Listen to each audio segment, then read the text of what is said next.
आज की इस वीडियो में हम बताएंगे हाउ टू स्ट्रॉन्ग मैथ्स, अपने गणित को कैसे तेज करें। यहाँ पे सबसे पहले हम आपको 5 टिप्स ऐसे बताएंगे जो गणित से रिलेटेड होगी, बहुत ही इंपॉर्टेंट है। तो इस वीडियो को शुरू से अंत तक जरूर देखिएगा। तो यहाँ से सबसे पहले हम आपके सामने पहली टिप्स लाते हैं। वह पहली टिप्स है नियमित अभ्यास। मतलब ये है कि रेगुलर प्रैक्टिस। आपको गणित में रेगुलर प्रैक्टिस करनी चाहिए। मतलब कि जो भी कंसेप्ट हैं, जो भी क्वेश्चंस हैं, उनको आपको रोजाना धीरे धीरे देखना चाहिए। कंसेप्ट जो है उसको रेगुलर आपको देखना चाहिए और जो क्वेश्चन है उसकी भी रोज आपको प्रैक्टिस करनी चाहिए। सबसे पहली ये टिप्स कंप्लीट होती है। दूसरी टिप्स बताते हैं आपको। दूसरी टिप्स क्या है कि समझ को बढ़ावा दें। मतलब यह है कि अंडरस्टैंड द टॉपिक। अब जब आप किसी भी टॉपिक को पढ़ते हैं तो उस टॉपिक में जो भी क्वेश्चन है और जो भी उसके कंसेप्ट हैं, जो भी उसके नियम और जो भी तरीके हैं, उसको आपको अच्छे से फोकस के साथ पढ़ना चाहिए।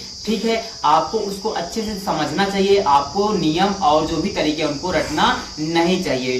ठीक है, तो दूसरी भी हमारी कंप्लीट होती है। तो यहाँ पे हम तीसरा टिप्स यहाँ पे बताते हैं। तीसरा क्या है कि प्रैक्टिस सॉल्व पेपर्स। आपको अगर रेगुलर ना कर पाए तो आपको प्रैक्टिस सॉल्व पेपर करना चाहिए। कब? जब आप गणित के कुछ टॉपिक पढ़ लें, ठीक है, आप उसके कंसेप्ट पढ़ लिए हैं तो आप उस कंसेप्ट से रिलेटेड क्वेश्चन को लगाना चाहिए। इससे क्या होगा कि आपकी मेमोरी जो पावर है वह भी बढ़ती है। जब भी आपकी मेमोरी पावर बढ़ती है इसका मतलब आपको क्वेश्चन आ रहे हैं, आपको उस क्वेश्चन में मजा भी आ रहा है, ताकि आपसे क्वेश्चन बन पा रहा है। ठीक है, जब आपसे क्वेश्चन बनने लगता है गणित में तो आपका जो इंटरेस्ट होता है वह जाग जाता है कि हाँ भाई, मैं गणित सीख सकता हूँ, मैं गणित में महारथी हो सकता हूँ, मैं गणित के सभी क्वेश्चन को आसानी से लगा सकता हूँ। अब मुझे मजा आने लगा है। यहाँ पे कही गई यही बात है कि दोस्तों, अगर आपको किसी भी फील्ड में इंटरेस्ट आने लगता है, किसी भी चीज में इंटरेस्ट आने लगता है, समझ लो आपका फेवरेट बन जाता है। ठीक है, तो यहीं पे यही बात है कि अगर आप गणित के सभी क्वेश्चंस प्रैक्टिस पेपर सॉल्व करते हैं तो आपको गणित अच्छे से आने लगती है। अब यहाँ पे हम चौथा पॉइंट बताते हैं। चौथा पॉइंट क्या है कि आप अगर ऑनलाइन स्रोतों का भी इस्तेमाल करना चाहते हैं, जैसे कुछ वेबसाइट्स होती हैं, कुछ एप्स भी ऐसे होते हैं जिसका इस्तेमाल करके आप गणित के और सारे क्वेश्चन लगाकर अपनी मेमोरी को भी बढ़ा सकते हैं, और भी उससे क्या होगा कि आपको उस फील्ड में बहुत ही मजा आने लगेगा और गणित आप ऐसे ऐसे क्या होने लगती है, तेज होने लगती है।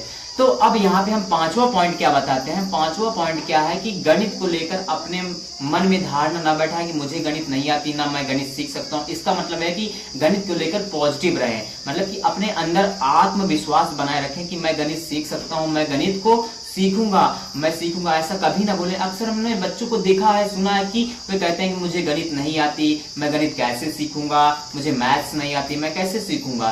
तो ये अक्सर ऐसे रोया करते थे। लेकिन आपको ऐसा नहीं करना है दोस्तों, क्योंकि आप जब भी आप अपने ऊपर विश्वास बना लेते हैं तो इसका मतलब आधी जीत तो आप जीत चुके हैं। ठीक है, मतलब कि खुद पे विश्वास रखें। ठीक है, आप खुद पे बिलीव इन योर सेल्फ। जब आप खुद पे विश्वास रखते हैं तो आप आगे बढ़ते जाते हैं और आपको रास्ता मिलता जाता है। तो ऐसा क्या करें कि आप गणित को जब छोटे छोटे क्वेश्चन से शुरुआत करते हैं, कैलकुलेशन से इंप्रूव करते हैं, तो आपको गणित आने लगती है। आपको यहाँ पे ध्यान देने ये वाली बात भी है कि आप डेली थोड़े थोड़े करके आप कैलकुलेशन भी इंप्रूव करते रहिए। जैसे आप ऐड भी कर सकते हैं, यहाँ पे गुणा भी, मल्टीप्लाई भी कर सकते हैं, डिवाइड भी, एंड सम जो होते हैं बड़े बड़े डिवाइड भी हो सकते हैं, और यहाँ पे टेबल भी लर्न कर सकते हैं, और यहाँ पे स्क्वायर एंड क्यूब ये भी लर्न कर सकते हैं। इससे क्या होती है कि आपकी जो कैलकुलेशन इंप्रूव होगी तो गणित के जो क्वेश्चन है वह भी बहुत जल्दी बनने लगते हैं। तो दोस्तों, यही थी हमारी गणित के 5 टिप्स हाउ टू स्ट्रॉन्ग गणित।